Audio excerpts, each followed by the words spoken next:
Bom dia, gente. Bom dia a todo mundo que está aqui. Bom dia para aquelas pessoas que vão ver depois. Estamos aqui mais um dia para nós lermos, né, o Provérbios. Hoje é o Provérbio 18. Mais um dia para a gente aprender da palavra, mais um dia para a gente esmiuçar mais, um pouco mais da palavra, para ter um pouco mais de entendimento e para ter um pouco mais de sabedoria, que é isso é o que a gente busca ao final. Que o Senhor fale conosco nesse dia, que o Senhor ele abra os nossos olhos nesse dia e abra os nossos ouvidos para que a gente possa ouvir e ver aquilo que ele precisa mostrar. E que você fechasse seus olhos nessa manhã para a gente convidar o Espírito Santo. Pai, a ti te rendo graças porque o Senhor é bom. A ti te rendo graças porque o Senhor sempre nos escuta. A ti te rendo graças, Pai, porque nessa manhã que acabou de chegar, o teu pote da misericórdia e da tua bondade foram renovados pela nossa vida. Muito obrigado pela tua graça, pelo teu favor imerecido. Muito obrigado pela tua cruz, que mesmo antes de te amar, o Senhor já morreu por nós naquela cruz. O Senhor já nos amou. A tua palavra diz que o Senhor nos amou primeiro. Pai, que esse dia seja um dia que o Senhor renove o nosso coração, que o Senhor coloque o nosso coração no lugar certo. Que esse dia seja um dia que o Senhor tire as escamas dos nossos olhos, que nós possamos ver com os olhos espirituais. Que lá em 1 Pedro o Senhor diz que o Senhor fala coisas espirituais a seres espirituais. Que o Senhor possa nos fazer nesse dia de hoje seres espirituais para escutar a tua palavra, para entender as tuas parábolas. E eu declaro em nome de Jesus que cada um aqui vai sair daqui dessa reunião hoje abençoado e cheio do teu espírito. Em nome de Jesus. Amém. Amém. Vamos lá, eu vou ler. Depois eu volto. Deixa eu pegar minha anotação, gente. Notei bem aqui, ó. Os versículos que eu quero ler. Vou diminuir aqui. Peraí, gente. Estamos ao vivo, né? Ao vivo é assim. Bora lá. Bora. Bom, vamos começar a ler. Eu vou para o Provérbio 18. Se vocês puderem acompanhar aí na Bíblia de vocês, mesmo que algumas versões são diferentes, eu vou usar hoje a NVI, tá? Eu, de todas que eu li, acho que a que eu mais, hoje é a que eu mais tocou no meu coração. Fala assim: quem se isola busca interesses egoístas e se rebela contra a sensatez. O tolo não tem prazer no entendimento, mas sim em expor os seus pensamentos. Com a impiedade vem o desprezo, e com a desonra vem a vergonha. As palavras do homem são águas profundas, mas a fonte da sabedoria é um ribeiro que transborda. Não é bom favorecer os ímpios para privar da justiça o justo. As palavras do tolo provocam briga, e a sua conversa atrai açoites. A conversa do tolo é a sua desgraça, e seus lábios são a armadilha para a sua alma. As palavras do caluniador são como petiscos deliciosos, descem até o íntimo do homem. Quem relaxa em seu trabalho é irmão do que o destrói. O nome do Senhor é uma torre forte. Os justos correm para ela e estão seguros. A riqueza dos ricos é sua cidade fortificada. Eles a imaginam como um muro que é possível escalar. Antes da sua queda, o coração do homem se envaidece, mas a humildade antecede a honra. Quem responde antes de ouvir comete insensatez e passa vergonha. O espírito do homem o sustenta na doença, mas o espírito deprimido, quem o levantará? O coração de quem tem discernimento adquire conhecimento. Os ouvidos dos sábios saem à sua procura. O presente abre o caminho para aquele que o entrega e o conduz à presença dos grandes. O primeiro a apresentar a sua causa parece ter razão, até que o outro venha à frente e o questione. Lançar sortes resolve contendas e decide questões entre poderosos. Um irmão ofendido é mais inacessível do que uma cidade fortificada, e as discussões são como as portas trancadas de uma cidadela. Do fruto da boca enche-se o estômago do homem, o produto dos lábios o satisfaz. A língua tem um poder sobre a vida e sobre a morte. Os que gostam de usá-la comerão do seu fruto. Quem encontra uma esposa encontra algo excelente, recebeu uma bênção do Senhor. O pobre implora misericórdia, mas o rico responde com aspereza. Quem tem muitos amigos pode chegar à ruína, mas existe amigo mais apegado que um irmão. Uau! Se a gente fosse comentar, né, todos os versículos, eu acho que seria todos mesmo. Não teria como ser alguns. Eu queria começar comentando acho que todos falam com a gente, mas eu queria, como eu não quero ser tão longa, eu queria começar comentando o versículo 6. Aqui fala assim: As palavras do tolo provocam briga e a sua conversa atrai açoites. Eu tô com três versões de Bíblia aqui para a gente poder destrinchar a palavra. Vamos ler na outra versão? As palavras do insensato provocam brigas para contê-los só amarrando. Na versão Almeida e Corrigida, ela fala assim: Os lábios do insensato entram na contenda, e por açoites brada a sua boca. Eu tô aqui na versão da NVI, que tem um estudo, e ela fala que a explicação do tolo que provoca a briga, ele é o tolo que está sempre disposto a brigar. Sabe aquela pessoa que está pronta para a briga a todo momento? Às vezes a gente se confunde com o temperamento, se confunde com falta de paciência, mas o que a Bíblia está dizendo aqui é que não passa de tolice, não passa de ser uma pessoa tola. Não passa de ser uma pessoa sem sabedoria, porque é uma pessoa que está sempre pronta a brigar. Ela provoca a briga. Ela provoca a briga de uma tal maneira que a sua conversa, ela atrai açoites. A sua conversa, na outra versão, a sua conversa, ela atrai. Na outra versão, ela fala que só amarrando essa pessoa, ou seja, ela provoca tanta briga, esse tolo, que ela precisa ser contida de uma certa forma para que não vire algo pior. Então, às vezes, a gente não pode confundir a tolice com a falta de paciência, com o estresse, de estar sempre pronto a brigar. Porque, principalmente nesse versículo, ele fala muito da palavra língua, do poder do poder da nossa boca, do poder da nossa língua. E, em Provérbios fala muito também sobre aquele que escuta mais, aquele que fala mais tarde, aquele que demora a falar, aquele que escuta primeiro. Então a gente tem que ter muita atenção nisso aí. Foi um versículo que chamou minha atenção. O outro versículo é o 7. A conversa do tolo é a sua desgraça, e os seus lábios são a armadilha para a sua alma. Nossa, como isso é forte. Porque se os nossos lábios são a armadilha para a nossa alma, a gente mesmo faz nossa armadilha, não é? Às vezes a gente fala assim, ah, é porque o diabo colocou essa armadilha na minha vida, é porque a vida tem muitos percursos, é porque isso, aquilo. Mas olha o que a Bíblia está dizendo, que a boca do insensato, a boca daquele a boca do tolo, os lábios do tolo são uma armadilha. E tem outro provérbios que a gente já leu, tá lá em Provérbios 10:14. Os sábios acumulam conhecimento, mas a boca do insensato é um convite à ruína. A gente tem o poder, a nossa boca tem o poder de convidar a ruína, de convidar a destruição, que é uma armadilha. Como isso é forte? Vamos ler na outra versão.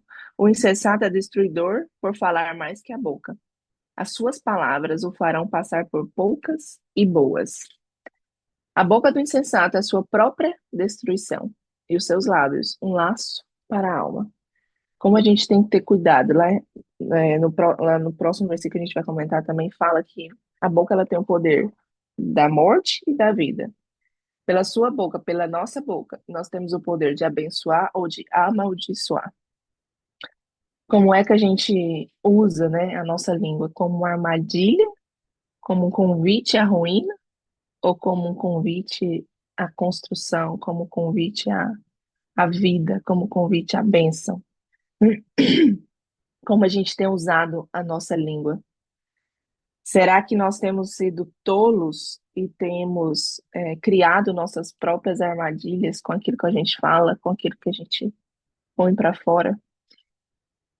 Será que a gente tem sido nosso próprio gigante, como muitas vezes nós somos? Muitas vezes somos nós o nosso próprio gigante.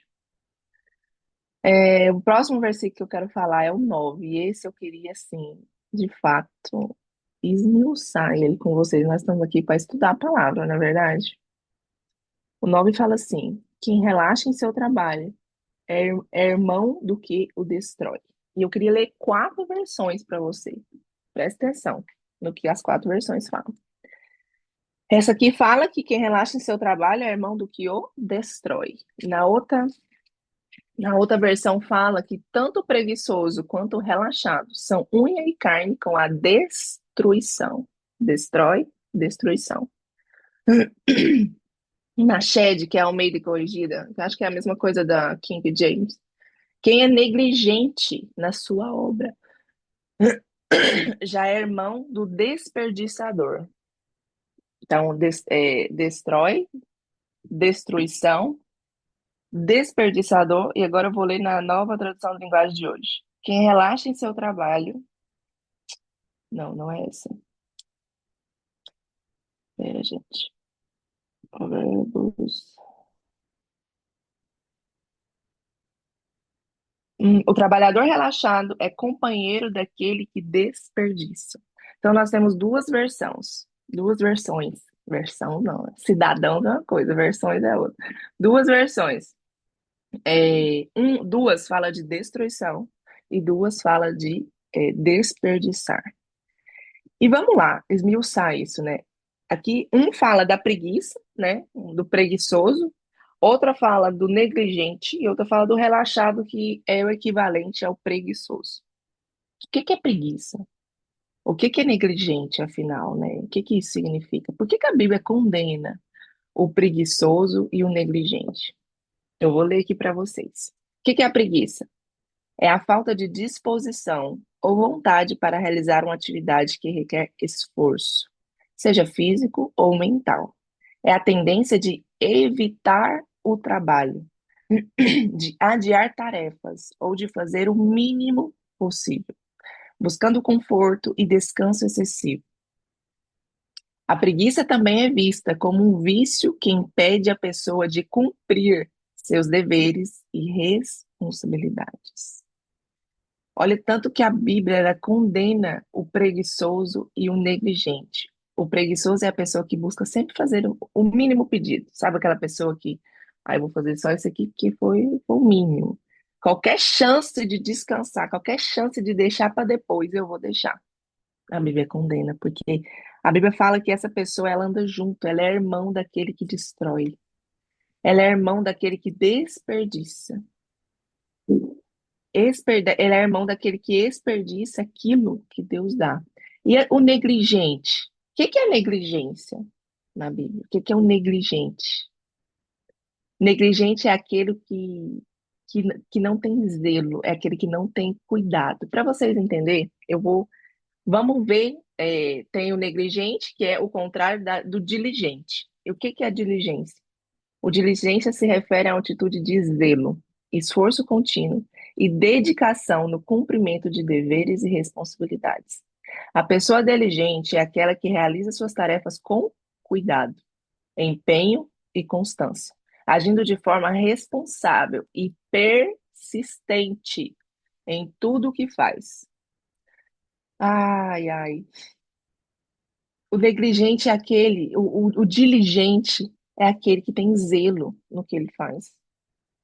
É aquele que faz com cuidado, é aquele que presta atenção nos detalhes, é aquele que cumpre com o seu dever, com a sua responsabilidade, com empenho.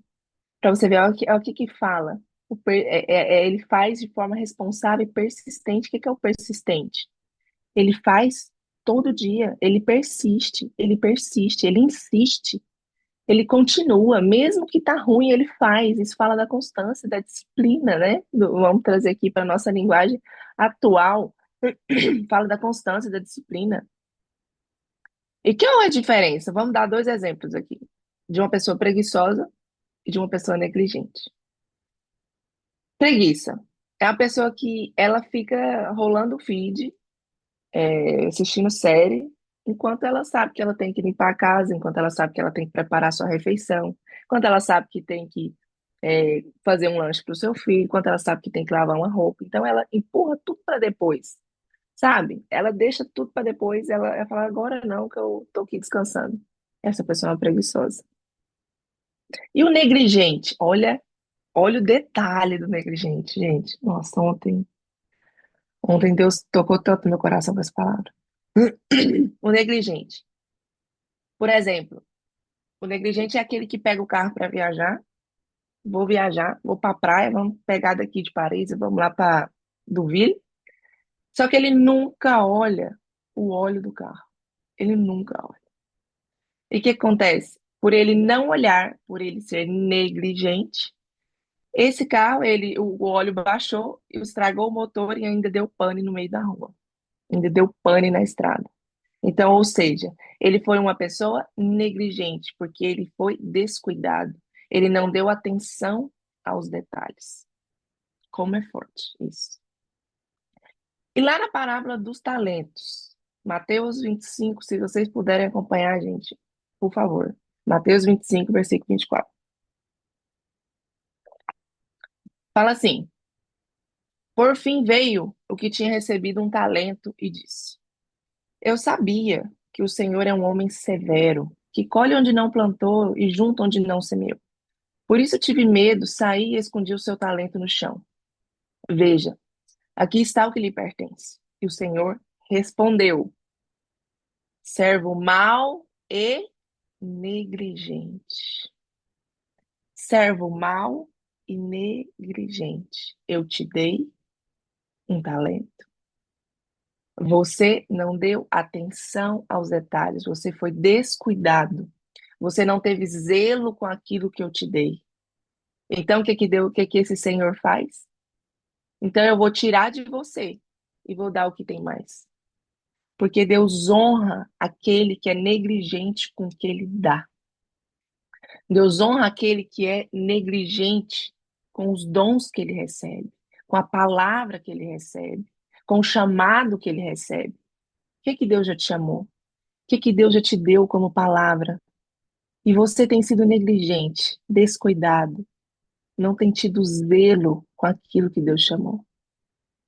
Não tem tido zelo com a sua família, com o seu marido, com a sua esposa, com o seu trabalho, com o que você fala? Será que temos sido servos negligentes ou temos sido servo fiel? Fiel. Ó, pra você ver, para que não multiplicou, Deus usa, você foi negligente. Para, para o que multiplicou, ele fala, servo bom e fiel. Você foi fiel naquilo que eu te dei. Diferente do negligente. Porque quando você é negligente, você é descuidado com aquilo que o Senhor entrega, você está sendo infiel àquilo que ele te entregou. E como isso é forte, como isso é poderoso quando a gente entende por que que Deus condena, por que que Deus relaciona a preguiça, o negligente com a destruição. Porque o preguiçoso, ele destrói com as próprias mãos aquilo que Deus deu. O negligente, ele é infiel e ele anda junto com a destruição daquilo que Deus deu. E eu poderia comentar tantos versículos, mas eu tenho só mais um para a gente poder comentar. E depois a gente vai orar e eu quero ouvir é, o que vocês têm a acrescentar também. O 11. Ai, o 11.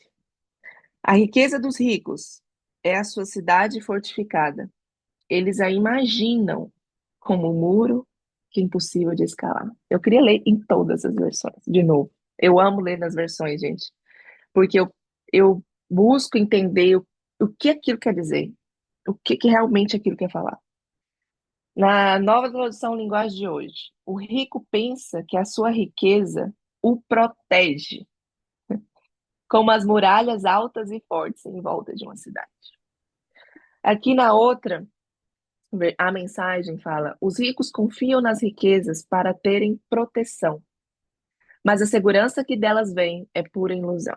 Lá na Shade, que equivale, acredito que é King James também, que é o meio de corrigida, os bens do rico lhe são cidade forte, e segundo imagina, uma alta muralha. O que que a Bíblia está dizendo? Que a riqueza, ela é uma proteção imaginada. Os ricos imaginam que a sua riqueza é a sua proteção. Os ricos imaginam que a sua riqueza é o seu refúgio. Aqui eu estou seguro. Aqui eu controlo. Nada me acontece. Aqui eu sei. Daqui eu sei o que que vai acontecer. Então eu controlo. Não é isso? E será mesmo? Será que a riqueza é a proteção? Ou a gente só imagina, como a Bíblia fala, que nós somos protegidos? Teve um dia que a gente estava conversando aqui no Provérbios, eu não sei quem falou. Enfim, não importa quem falou, mas eu sei que falou uma coisa assim. Era sobre o Covid, e eu sei que a pessoa falou, não sei se foi o Willy, não lembro. Enfim, não importa. A pessoa falou assim: por isso que é bom a gente prosperar, porque se acontecer alguma coisa aqui, eu alugo um jatinho e vou embora. Eu tenho poder, eu tenho dinheiro para me proteger, né, de uma certa forma. Será? Será que nós somos protegidos com as nossas riquezas, com o nosso dinheiro na conta, com nossos bens, com os nossos imóveis? Será? O que que a Bíblia fala? Isso eu li no versículo 11. Vamos ler lá no 10. Lá no 10. O que que o 10 fala? O que que o versículo 10 fala? Ele fala assim: o nome do Senhor é uma torre forte. Os justos correm para ela e estão seguros. O nome do Senhor é uma torre forte. Os justos correm e estão seguros. Aqui na minha Bíblia de estudo fala que o nome do Senhor se refere a uma pessoa, pois essa pessoa expressa as suas naturezas e as suas qualidades. Quem é essa pessoa? Quem é essa pessoa que expressa a sua natureza e as suas qualidades? Hum, quem é? É o Senhor. O Senhor expressa a sua natureza e as suas qualidades, e Ele é essa torre forte. Ele é esse refúgio. Ele é esse fortaleza. Vamos ler na Bíblia, que hoje eu quero falar o que está na palavra. Não quero, não quero trazer nada que vem de mim. Quero trazer tudo que vem da palavra. Lá em Mateus 6, 19 e 20, fala assim: não ajuntem riquezas aqui na terra, onde as traças e a ferrugem destrói, e onde os ladrões arrombam e roubam. Pelo contrário, ajuntem riquezas no céu, onde as traças e a ferrugem não podem destruí-las, e os ladrões não podem arrombar e roubá-las. Quantas vezes nós achamos que nós estamos seguros, com os nossos bens? Quantas vezes nós vemos segurança, nós vemos fortaleza, nós vemos refúgio com aquilo que a gente tem, com aquilo que a gente possui? E o Senhor, ele nos mostra que a nossa proteção, que o nosso refúgio, ele está apenas numa pessoa, que é o Senhor. Ele está apenas em um lugar, numa torre forte. A gente pode ter tudo, a gente pode ajuntar riquezas, que aqui em Mateus fala, que traças e ferrugem destroem. A Bíblia fala para não ajuntar essas riquezas, mas pelo contrário, ajuntar as riquezas do céu. Por que do céu? Porque são riquezas imperecíveis. São riquezas que não se perdem. São riquezas que as traças e a ferrugem não corroem. São riquezas espirituais. O que que são as riquezas espirituais? O que que são as riquezas espirituais? Lá em Efésios 1:3. Bendito Deus e Pai do nosso Senhor Jesus Cristo, que nos tem abençoado com toda sorte de bênção espirituais nas regiões celestiais em Cristo. Essas riquezas espirituais, ela fala de uma pessoa. Qual é essa pessoa? Jesus. Essa riqueza espirituais fala que esse tesouro no céu, que a Bíblia fala para a gente ajuntar, tesouro no céu, riqueza no céu. E quantas vezes nós colocamos a nossa confiança em coisas, em pessoas, em lugares, em trabalho, em marido, em esposa, em filhos? Será que nós devemos colocar a nossa confiança nesses lugares? Lá em Salmos 191, versículo 1 e 2 fala assim, bem conhecido, né, esse salmo. Aquele que habita no esconderijo do Altíssimo, à sombra do Onipotente, descansará. Onipotente, ele tudo pode. Direi do Senhor, ele é o meu refúgio e a minha fortaleza.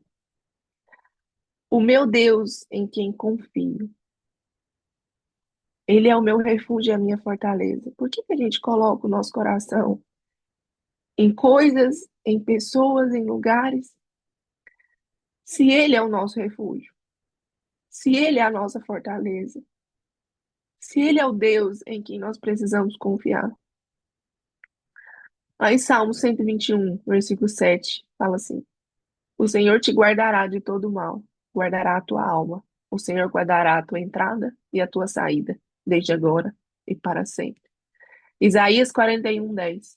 Não temas, porque eu sou contigo. Não te assombres, porque eu sou teu Deus. Eu te fortaleço, eu te ajudo, eu te sustento com a destra da minha justiça. Eu te fortaleço, eu te ajudo, eu te sustento com a destra da minha justiça. Deus é o Deus que sustenta. Deus é o Deus que fortalece, que ajuda, que guarda, que nós podemos descansar, que nós podemos nos esconder. Salmo 46, versículo 1 e 3. Deus é o nosso refúgio. Já falei esse? Não. Deus é o nosso refúgio e fortaleza. Socorro bem presente na angústia. Pelo que não temeremos, ainda que a terra se mude e ainda que os montes se transportem para o meio dos mares. Ainda que a terra, em outras versões fala que ainda que a terra se desfaleça, ainda que o monte se transporte para o meio dos mares, ele é o nosso refúgio. Deus é nosso refúgio e fortaleza. Agora eu queria que você repetisse comigo para você. Deus é o meu refúgio e a minha fortaleza. Socorro bem presente na minha angústia. Deus, ele é o Deus que sustenta no refúgio. Deus é o Deus que sustenta. Deus, ele é o nosso refúgio, a nossa fortaleza, o nosso presente em tempos de aflição. Ele é a certeza de que Deus é um refúgio presente em tempos de aflição. Que a gente hoje possa colocar a nossa confiança, colocar a nossa fortaleza no lugar certo. Que o nosso coração nessa manhã possa voltar ao Senhor de uma forma que a gente, não importa onde a gente esteja, não importa o que a gente tenha ou deixe de ter, não importa aonde a gente esteja, em qual situação que a gente se encontre, que a nossa fortaleza, que a nossa confiança seja em Deus, seja no Senhor, seja em Jesus. Porque se a Bíblia fala que ainda que a terra se mude, que ainda que os montes se transportem para o meio dos mares, ele continua sendo o meu refúgio e a minha fortaleza. Por quê? Por que que eu vou confiar em outra coisa? Por que que eu vou confiar em bens materiais, em dinheiro na conta, em pessoas, em conexões, em network? Por que que eu vou confiar nisso? Se ele é o onipotente, o onisciente e o onipresente sobre tudo e sobre todos. Eu tinha outros versículos para comentar. Eu vou comentar mais um para a gente fazer uma oração, depois a gente abre o áudio. No 16. O presente abre o caminho para aquele que o entrega e o conduz à presença dos grandes. O presente, ele abre o caminho. Ah, Cristo, ele foi nada mais, nada menos que um presente para a gente. Um presente de Deus. Porque ele abriu o caminho. Porque quando você olha para Cristo e você fala, eu não quero seguir isso. Mas quando você entende que ele já morreu no seu lugar, que ele já se deu de presente no seu lugar, que ele já perdoou os seus pecados, mesmo que você não aceite, mesmo que você não acredite, mesmo que você viva no caminho mal, mesmo que você viva no pecado, tá tudo bem, ele já pagou. E quando você olha para isso, eu pelo menos fico constrangida com tamanho amor, com tamanho presente, com tamanha doação. Porque mesmo quando eu virava as costas para o Senhor, aliás, mesmo quando a humanidade virava as costas para o Senhor, ele foi e se deu como presente. Para quê? Para abrir o caminho. Abrir o caminho no sentido que quando você escutar falar de Cristo, quando você escutar falar do nome de Jesus, você fala assim, pode ter várias religiões, vários deuses, vários deuses que se colocam como Deus, pode ter várias crenças, não é só um Deus morreu por mim. Só um cordeiro se entregou a sua própria vida por mim e por você. E quando aqui o provérbio Salomão fala, o presente abre o caminho para aquele que entrega. Eu trouxe, Deus falou comigo agora nesse sentido de Cristo ser o presente. E Deus traz ao mundo aqui, Salomão traz ao mundo natural. Quando você quer chegar numa pessoa, quando você quer ter contato com essa pessoa, dê um presente. O presente, ele abre portas. Ah, Graça, então eu tenho que estar sempre presente? Não sei, gente. Aqui a Bíblia fala: presente abre o caminho. Nas outras versões, ele fala que o presente abre portas. A Bíblia está dizendo isso, eu não tenho nada a ver com isso. A Bíblia está dizendo: o presente abre portas. O que que eu entendo? Se eu quero me chegar perto de uma pessoa, se eu quero ter contato com essa pessoa, eu vou dar um presente. E na parte final do versículo fala: e o conduz à presença dos grandes. Fala da generosidade, fala do coração doador, fala daquele que dá o presente e se achega no meio dos grandes. Às vezes a gente fala, né, eu preciso mesmo é ter dinheiro. Não, eu sempre falo, a gente não precisa ter dinheiro no mundo natural. A gente não precisa ter dinheiro, a gente precisa ter o Senhor e a gente precisa ter contato, mais nada. O dinheiro, ele é só um meio, mas o dinheiro ele te dá o recurso para dar o presente, para abrir o caminho, ou para se chegar na presença dos grandes. Eu queria finalizar com uma oração e depois a gente abre o áudio para todo mundo compartilhar. Teria outros versículos para comentar, o 21, né? A língua tem o poder sobre a vida e sobre a morte. Os que gostam de usá-la comerão seu fruto. Em outras versões fala que os que usam da melhor forma comem do seu fruto. A nossa língua, a nossa boca, ela tem o poder para abençoar e para amaldiçoar. Ela tem o poder de vida, ela tem o poder de morte, ela tem o poder de fazer e desfazer. Por isso a gente tem que ter muito cuidado com aquilo que a gente fala, com aquilo que a gente profere, porque isso pode ser marcado no mundo espiritual. Por que que hoje nós temos tantas traumas, tantas crenças? Porque de muitas coisas de muitas vezes foram de situações que nós escutamos, foram de palavras que nos foram proferidas, de pessoas que a gente gosta, de pessoas que a gente ama, e de palavras que foram lançadas no nosso coração, lançadas na nossa mente, e que gerou um trauma. Então, cuidado com aquilo que você fala, com aquilo que você externaliza, porque isso pode gerar vida e pode gerar morte. E a Bíblia fala que você vai comer dos frutos daquilo que você fala. Nós vamos comer dos frutos da nossa boca. Queria que você fechasse os seus olhos. Pai, eu te agradeço, Jesus. Eu te agradeço pela tua presença, pelo teu. Porque o Senhor é a nossa torre forte, que o Senhor é a nossa fortaleza, o nosso refúgio. Que nessa manhã nós possamos colocar a nossa confiança em Ti. Que nessa manhã tudo aquilo que a gente imagina que seja a nossa confiança, que o Senhor possa colocar às claras, entendimento espiritual, olhos espirituais, e a gente possa ver que o Senhor é a nossa confiança, o Senhor é a nossa torre forte, o Senhor é a nossa fortaleza, o nosso refúgio. Pai, hoje nessa manhã, coloque o nosso coração no lugar certo. Coloque o nosso coração aonde ele deve estar. Coloque os nossos olhos aonde ele deve estar. Que nessa manhã nós possamos usar a nossa boca com sabedoria. A tua palavra diz que todo aquele que tem falta de sabedoria, a gente pode pedir que o Senhor dá alegremente. Pai, nessa manhã eu peço que o Senhor nos dê sabedoria no falar, no proferir as palavras. Que o Senhor nos dê sabedoria todas as vezes que nós formos abrir a nossa boca.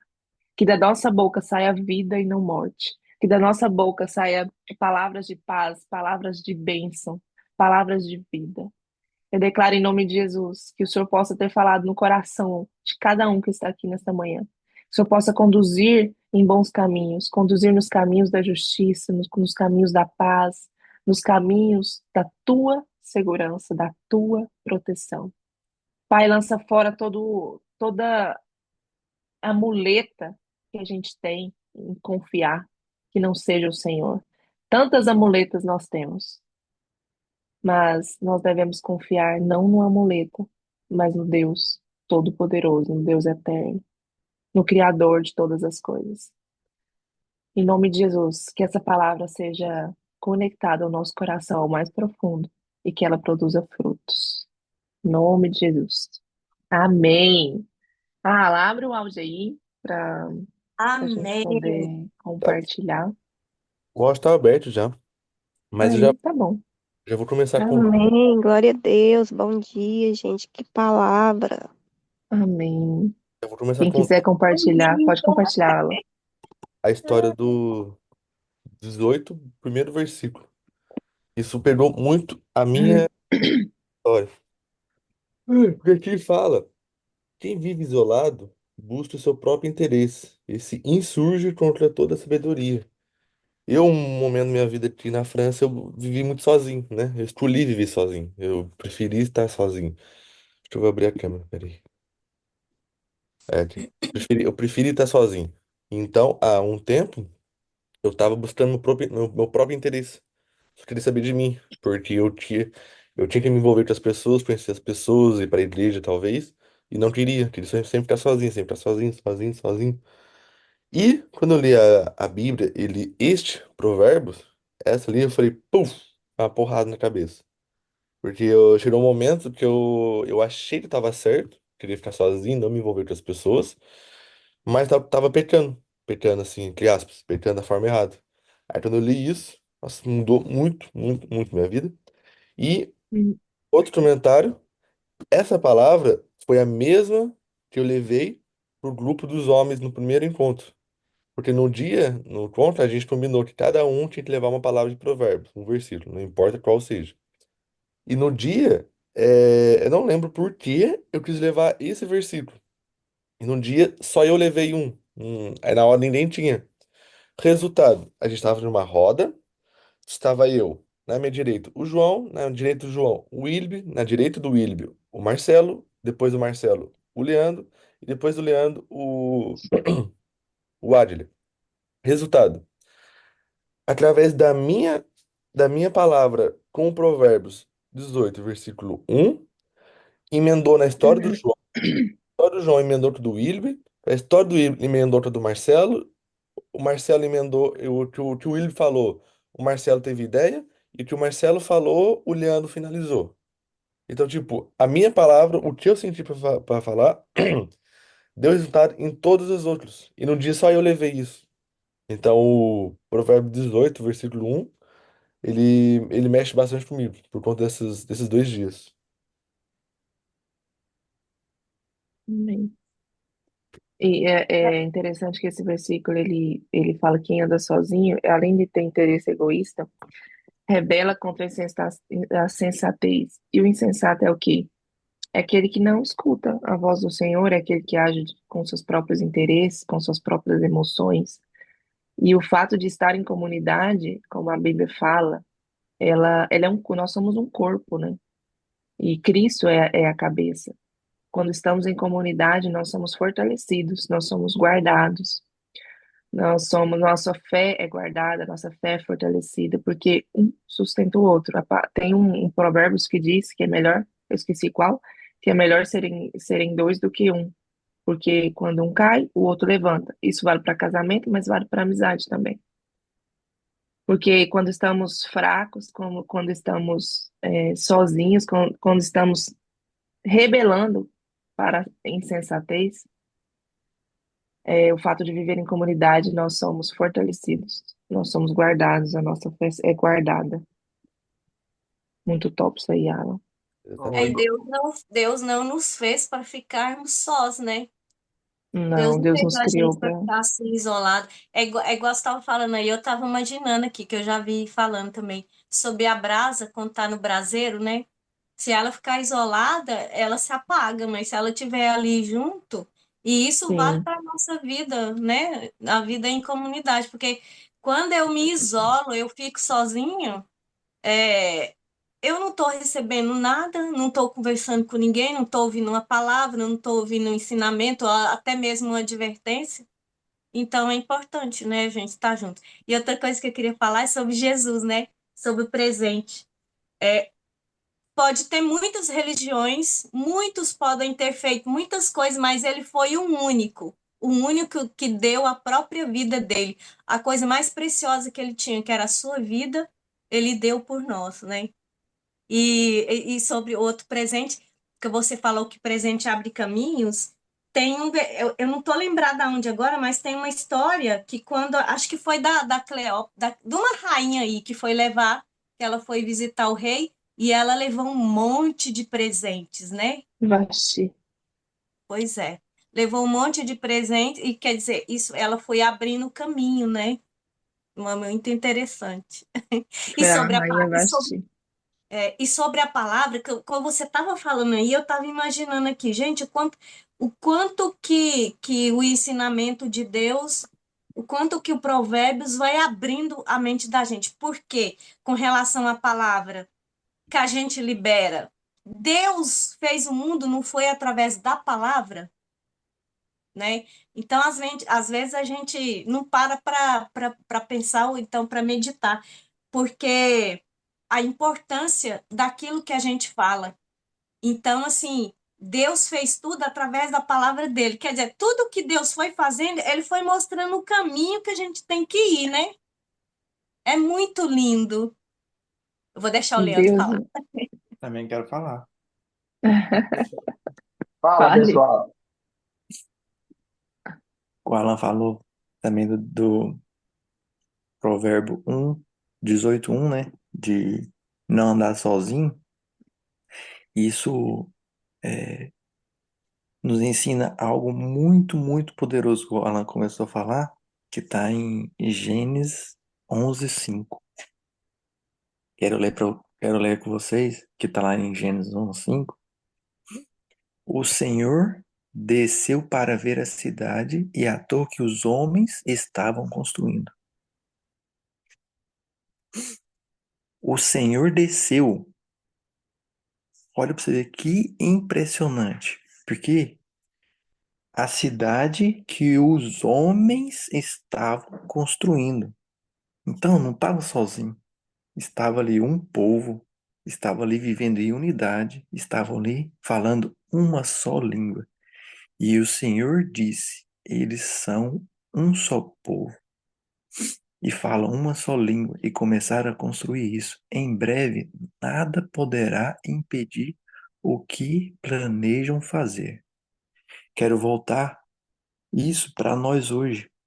com esse projeto que a gente está começando, tá, a gente iniciando aqui na França, se nós tivermos protegido na palavra, como a Graça falou, se nós andarmos em unidade, em um só coração, um guardando a vida do outro, um sendo servo um do outro, um cuidando do outro, um motivando um ao outro. E essa reunião que nós estamos fazendo todas as manhãs, é isso que é o nosso intuito, esse é o nosso verdadeiro planejamento para que nós possamos ser guardados, para que nós possamos sermos fortalecidos e que o Senhor possa nos abençoar com sabedoria. Esse projeto, se nós tivermos unidade, se nós tivermos realmente o coração de servos, imagina o que podemos fazer aqui nessa cidade. Imagina a gente começar um grande projeto de Deus e o próprio Deus vir sobre nós.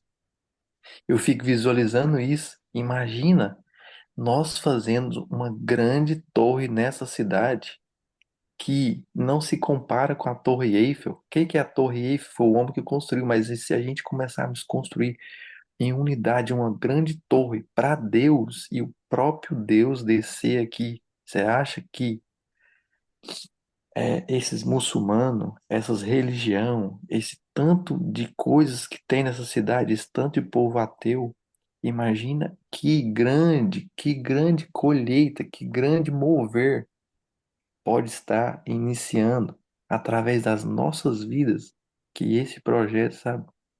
Realmente eu tenho muito temor de falar isso, tenho muito temor no meu coração disso, porque é algo que realmente queima no meu coração e eu tenho muito cautela, eu tenho muito temor de começar algo de maneira errada, mas ao mesmo tempo eu tenho tentado passar todo esse temor, passar todo esse chamado que Deus tem colocado na minha vida e aqui nessa cidade, para que nós possamos realmente falar a mesma língua e andar um povo unido, um povo Muito que ora um temor. pelo outro, um povo que realmente guarda a vida do outro. E é isso que estamos fazendo todas as manhãs. Estamos compartilhando, estamos orando, estamos dedicando, mas eu gostaria de despertar isso na vida de cada um, que todos nós viemos todas as manhãs para essa reunião, para sermos bênção, cuidar um do outro, servir um ao outro e vir realmente com o coração no Senhor, como a Graça falou. Não é E esse, dinheiro, não é fama, não é network, não, não é nada disso, isso é muito pequeno. Primeiramente, a gente buscar refúgio no Senhor, buscar a sabedoria do Senhor, e quando nós abrimos a boca, o inferno não vai ter poder, não vai ter como reagir àquilo que nós falarmos. Então, é algo muito poderoso, é algo muito lindo que a gente está vivendo. Eu acredito que isso é apenas o começo. E que vocês se preparem, que vocês realmente se dediquem o coração em estar nesse movimento, em, em fazer algo, em participar de algo muito grande. Amém. e esse temor que o Leandro tá falando acho que é o temor de ser negligente, né? De ser descuidado com aquilo que Deus tem nos dado, com aquilo que Deus tem nos entregado nas nossas mãos, de não ter zelo, de não ter atenção aos detalhes que Deus tem dado. E isso é muito poderoso, porque quando a gente entende isso do temor em ser negligente, a gente já começa a olhar onde a gente não olhava, a gente já começa a prestar atenção onde a gente não estava prestando atenção. Então a gente tem que ter realmente um coração muito em Deus, um coração para ele não se desviar da palavra, porque se nós andarmos em unidade, falando a mesma língua, com o Senhor no centro, imagina o estrago que isso não faz no inferno. Amém. A Cláudia quer falar, ela levantou a mão, acho. Amém. Glória a Deus, gente. É tão maravilhoso, né? Estarmos aqui aprendendo um pouquinho mais do Senhor, né? Cada um fala um pouquinho e a gente vai aprendendo com a sabedoria que Deus dá para cada um em formas diferentes, né? E que no final Sempre a mesma coisa. Em concordância com o que você já leu, Graça, eu quero comentar aqui um pouquinho sobre o Salmo 23, né? Onde, no versículo 1, está escrito, né? O Senhor é o meu pastor e nada me faltará. É tão rico esse versículo que a gente nem precisa comentar muito, né? Ou seja, o Senhor é o meu pastor e nada me faltará. O que que um pastor faz? O pastor, ele é o cuidador das ovelhas, né? E o que que o nosso Deus é? O que que o nosso Senhor é? O cuidador das nossas vidas. Então, aquele que confia no Senhor, que coloca a sua confiança no Senhor, ele está guardado, ele está sendo cuidado. Ainda que ele acha que ele vai estar sozinho, ele está sozinho, ele não está sozinho, porque se ele confiar no Senhor, está escrito que o Senhor é meu pastor, então nada vai faltará, nada vai lhe faltar, né? Se ele estiver ali sozinho, precisando de um entendimento, Deus vai dar o entendimento. Se estiver precisando de uma cura, Deus, ele é a cura. Deus, ele é a palavra, ele é a ressurreição, ele é a vida. Então, o Senhor é o nosso pastor, e se nós confiarmos nele, nada vai nos faltar, né? E também ali no Provérbios 3, né, que já foi até comentado, confie no Senhor de todo o seu coração e não se apoie na sua própria capacidade e entendimento. Lembra-se de colocar Deus em primeiro lugar em todos os seus caminhos e ele guiará os seus passos e você andará pelo caminho certo. Meu Deus, é muito profundo estudar a palavra de Deus, porque tá aqui, tá tudo aqui. Basta a gente ter um pouquinho de fé, né? Porque o Senhor fala que se nós tivermos a fé do tamanho de um grão de mostarda, nós ordenamos os montes que transportem de um lado para o outro, né? Então, se a gente passar a enxergar as coisas com os olhos da fé, você vai entender que está tudo aqui. Confie no Senhor teu Deus. Então, nós temos que confiar primeiramente no Senhor, né? E não Uhum. apegar nos nossos bens, apegar nas pessoas que estão ao nosso lado, né? Tem gente que tem mania muito de confiar. Ah, eu vou em tal lugar porque fulano vai estar lá, ele vai me proteger e com ele eu me sinto seguro. Tem muito dessas coisas, né? Mas a nossa segurança ela está no Senhor. É nele que nós devemos confiar, colocar ele em primeiro lugar, porque quando nós entendemos que ele é o primeiro lugar na nossa vida, tudo vai acontecer. As Tudo demais mundo. coisas Deus vai nos acrescentar. Amém? É isso que eu queria complementar aqui para vocês. Também quero Amém. falar, então. Também Fale. vou falar aqui, ó, o Grazi, enquanto você foi falando aí, me veio alguns versículos na cabeça aqui. E eu vi a primeira Timóteo, né, fala do amor ao dinheiro, né? Pois o amor ao dinheiro é a raiz de todos os males. E algumas pessoas, por cobiçar o dinheiro, desviarão-se da fé e atormentarão a si mesmo com muitos sofrimentos. A gente, igual você falou aí, a gente confia, a gente quer confiar primeiro no dinheiro, né? Quando a coisa aperta, a primeira coisa que a gente vai olhar é nossas finanças. Nossa, eu vou gerente do banco, é alguma coisa assim do tipo, mas realmente, um, a gente tem que primeiro olhar, né? Joelho no chão, oração, e primeiro buscar Deus.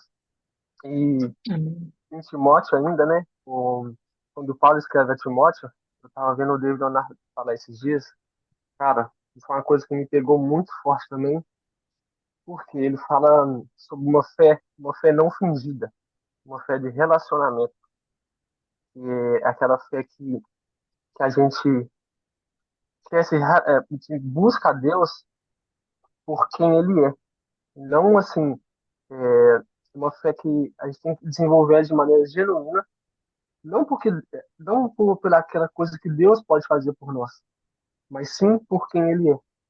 Buscar realmente, né, essa, essa fé que não é superficial, uma fé de verdade. Então, a gente tem que buscar sempre isso, né? Buscar Deus não porque o que ele pode fazer pela gente, mas sim por quem ele é. Exatamente isso. Uhum. Amém, amém. O André também quer falar. Amém, amém, André. Assim, gente, se levantar a mão, eu entendo que vocês querem falar. Se vocês Sim. não quiserem falar, tudo certo. Bom dia, obrigado mais uma vez aí, Graça. Acho que foi bastante edificante aí os pontos que você trouxe, a forma como você trouxe foi bem completa, bem clara. Gostei bastante. E eu queria Uhum. complementar, e convidar a gente para pensar também num outro ângulo sobre essa questão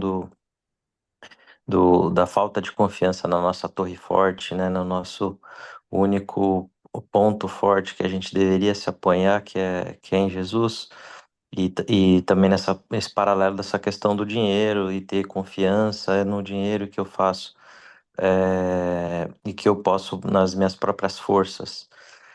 O que que acontece? Normalmente, no dia a dia, a gente tem muita ansiedade, tem muito medo do dia seguinte, do que está por vir, do trabalho, do chefe, sei lá, de uma situação, de um conflito, um problema familiar, os problemas do dia a dia. E ao ter ansiedade, ao ter medo do dia seguinte, do que pode acontecer, da questão financeira de faltar, não estou nem falando do excesso, estou falando do oposto, da falta mesmo, do medo da falta.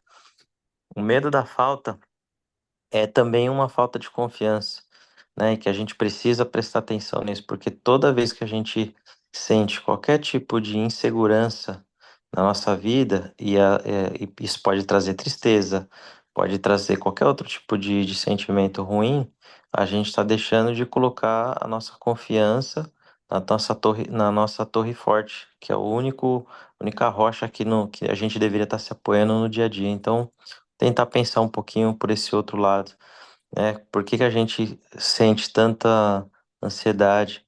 A ansiedade, segundo os psicólogos, é uma combinação, na verdade, de medo, e tristeza, né?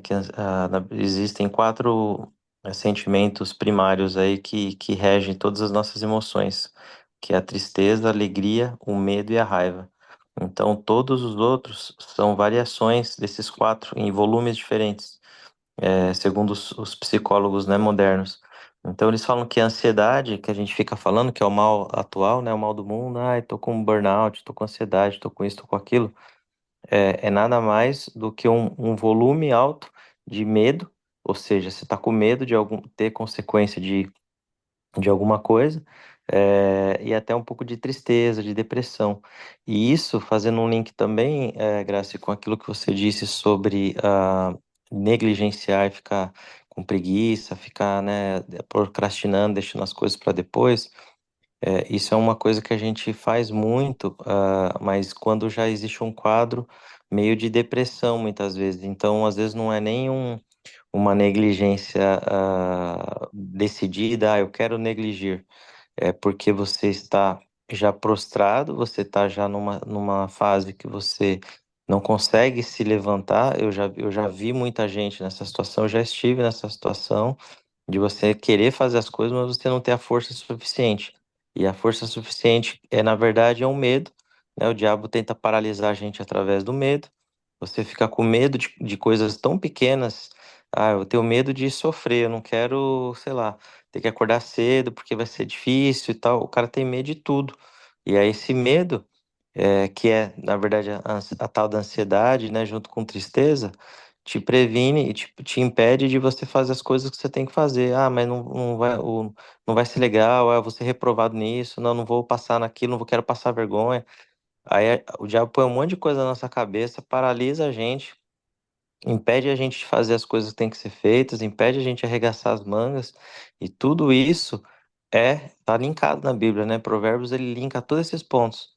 À medida que a gente deixa de confiar na nossa rocha, a gente dá espaço para todos esses sentimentos humanos, o diabo vê uma brecha, ele entra, faz a gente ter medo, paralisa, a gente fica impedido de fazer as coisas, não se sente capaz de fazer as coisas. Então, queria trazer essa reflexão aí nesse outro ângulo. Amém. Muito enriquecedor que você trouxe, André. Esse negócio da procrastinação é bem interessante, que é algo que eu lido, que eu trabalho com isso, né? Eu trabalho com mulheres com isso. E é muito interessante, porque tem a parte da procrastinação que é realmente precisa de ajuda, que é a depressão, o desânimo, né? que precisa ali de terapia, precisa de acompanhamento, precisa de pessoas para ajudar. E tem a parte da procrastinação, que é você procrastinar, porque todos nós procrastinamos, mesmo nós que estamos aqui falando, em algum momento do nosso dia a gente vai procrastinar alguma coisa. É um negócio que a gente tem que lidar o tempo todo. E tem a outra parte da procrastinação, que é a falta de algo. Por exemplo, todas as vezes que a gente vai para o celular, que a gente vai para a internet, que a gente vai para um filme, a gente vai para qualquer outra coisa que a gente deixa de fazer o que a gente deveria fazer, a gente está procrastinando. Isso é um sintoma, isso é uma falta do que está dentro. Por exemplo, eu estou no trabalho, estou diante de uma situação ali que eu não sei muito bem como resolver, eu tô meia bloqueada, então eu estou com tédio, aí o que que eu vou fazer? Eu vou fugir desse sentimento nas redes sociais, eu vou fugir desse sentimento falando da vida dos outros, vou fugir desse sentimento vendo o Reels, né? Então, assim, você foge daquele momento atual como uma ilusão de que eu vou fugir, eu vou tampar esse buraco aqui, quando eu voltar vai estar resolvido, mas não é. A verdade é que você vai, procrastina, você tenta tampar um buraco que você acha que quando voltar vai estar resolvido, e quando você volta ele está pior. Pior por quê? Porque o Exato. problema continua lá e porque você perdeu tempo. E Você, além de o, perder o tempo, o problema continua lá. e Fica o pior. interessante, mas o interessante é que todas as vezes que a gente foge de alguma coisa, Ai, é 8 horas e o o pessoal que só. causa a fuga é o medo. E o que Eu, causa, eu, e o que causa o medo é a falta de confiança em Cristo, né? Então a gente tem que observar isso na gente. A gente não pode ter medo de nada. A gente não pode. Então qualquer tipo de procrastinação, lá no fundo, tem um medinho lá associado àquilo lá. Você procrastina porque você está com medo de alguma coisa, né? O que leva a pessoa a fugir, a adiar algo ou deixar para depois é o desconforto. E o desconforto, em sua essência, é o medo de alguma coisa. Na palavra diz que o medo, a pessoa que tem medo é aquela que não está aperfeiçoada no amor. Fala em 1 João 4,18, fala assim: no amor não existe medo, antes o perfeito amor lança fora o medo. Ora, o medo produz tormento, logo aquele que teme não é aperfeiçoado no amor, ele não entende o É verdadeiro isso. amor, né? Ele É não isso. entende a verdadeira proteção. E ele fica com medo. Quando a ansiedade, o que que é a ansiedade? Vamos lá, você que conhece bem aí da parte psique, né? A ansiedade é você viver no amanhã. Eu vivo sempre amanhã. Eu vivo sempre e amanhã. E depois. E depois. A gente nunca vive aqui agora. É uma frase que o Pablo fala, não sei se é exatamente assim, vou tentar falar. O passado, ele já foi, o futuro ainda não chegou. O que que nós temos? O agora. O Só agora. presente. E o agora, como ele chama? Presente. Que ele é o quê? Um presente de verdade de Deus para você, para nós, para a gente fazer aqui agora, É aqui isso. hoje. Não viver ansiosos, a palavra tem outro versículo fala que a Não, pessoa, aquele que vive ansioso, ele vai acrescentar um dia que seja na sua vida? Não, não vai mudar nada. não Deixa um andeis, leão para cada dia. não andeis ansiosos por coisa alguma, né? É isso. A gente tem um leão por dia. Então, vence esse leão do dia, vamos vencer esse leão do dia. E eu queria também que a gente trouxesse, assim, esse momento que a gente tem aqui na leitura do Provérbios, no estudo de Provérbios, que eu acredito que não é apenas uma leitura, mas a gente esmiuça os versículos, que a gente venha e, de fato, entenda a palavra, de fato, se aprofunde na palavra, porque às vezes nós viemos aqui e falamos, é legal, é muito interessante, mas às vezes um pouco foge, sabe? Um pouco foge do real sentido de estar aqui. Nós nos reunimos por uma coisa, para estudar a palavra, para entender a palavra, para entender o que que Deus está falando. E a gente tem que ter muito cuidado para que a gente não seja levado para outros assuntos, outras circunstâncias, que não seja o estudo daquilo que Deus tem para nós, não seja aquilo que Deus quer revelar no nosso coração. E assim, essa semana, o Leandro falou um negócio interessante sobre ver a unidade. Essa semana eu estava escutando a pregação do Luciano Subirá e ele fala uma coisa muito interessante. Ele fala assim, Deus, ele olha muito o valor que nós damos. Olha, você vê que interessante que liga tanto com a gente, com aquilo que a gente leu hoje, vocês vão entender. Por que que Deus, ele liga ao valor que nós damos? Porque Deus, ele se importa com o valor que nós damos à posição que ele nos deu. Lá no Gênesis, Gênesis fala sobre a história de Esaú e Jacó. Não sei se todo mundo conhece, mas eu vou dar um breve resumo aqui. Esaú e Jacó eram filhos gêmeos, e o Esaú nasceu primeiro, então ele era o primogênito do filho de Isaac. E Isaac, quando estava ali à beira da morte, ele falou que ele iria dar a bênção para o seu primogênito. Porém, quando a mãe escutou isso, ela falou, ela tinha Jacó como seu preferido, e ela falou: Olha, o seu pai vai dar a bênção para o primogênito, e o que que você vai fazer? Você vai fazer, vai lá caçar a caça que ele pediu, preparar a refeição para ele, e você vai receber essa bênção no lugar do seu irmão. Mas Esaú era alguém que era peludo, era alguém que tinha um cheiro diferente, era alguém que era característica diferente de Jacó. Aí o que que Jacó fez? Ele colocou, pegou a pele do animal que ele caçou, colocou sobre ele, para que quando o pai dele passasse a mão, ele sentisse o pelo, porque Esaú era peludo. Ele vestiu as roupas de Esaú. E aí, quando Isaac foi dar a bênção, e ele falou: Se é você mesmo, Esaú? Ele Jacó respondeu: Sim, pai, sou eu. Ah, mas se você parece estar com a voz de Jacó, não, pode passar a mão em mim. Ele passou a mão, viu que estava peludo, ele falou: Ah, então é Esaú mesmo. Eu quero declarar a bênção sobre a sua vida, e abençoou a vida de Jacó. E quando eu li esse negócio, eu falei: Deus, mas como assim? O senhor abençoou o trapaceiro, então? Porque, na verdade, a bênção era de Esaú, vocês concordam comigo? Porque Esaú era o primogênito e não Jacó. E a gente sempre escuta, né? O Deus de Abraão, o Deus de Isaac, o Deus de Jacó. E eu falei: Deus, agora não estou entendendo mais nada. Porque como que o senhor valida o trapaceiro? E o Luciano Subirá trouxe isso muito interessante, porque ele falou assim: Deus não validou o trapaceiro. Porque antes disso acontecer, quando Esaú e Jacó chegaram ali com fome, e Jacó ofereceu para ele um prato de comida em troca da sua primogenitura, o que que Esaú falou? Tudo bem, pode pegar para você, eu não vou ganhar nada com isso mesmo, eu quero é comer agora. Ou seja, Esaú, ele recusou o valor da promessa que Deus deu para ele. Ele recusou a sua posição. Então, ali, naquele trocar pelo prato de comida, ele já tinha perdido a bênção. Não é que Deus validou o trapaceiro, mas Deus, ele validou aquele que queria e vamos falar assim, entre aspas, né? Nem sei se existe essa palavra. Ele desvalidou aquilo que desprezou a bênção. É isso que a Maria falou. Ele não validou aquilo que desprezou o chamado, aquilo que desprezou a bênção sobre a vida dele por algo que é passageiro, por algo que é momentâneo, por algo que você come aqui agora, daqui 1 hora, 2 horas, você está com fome de novo. Então, assim, quando Esaú ele desprezou essa bênção, ele trocou pelo prato de comida, ali ele já tinha trocado. Então, o que que ele trouxe, o Luciano Subirá trouxe com isso, e que eu entendi?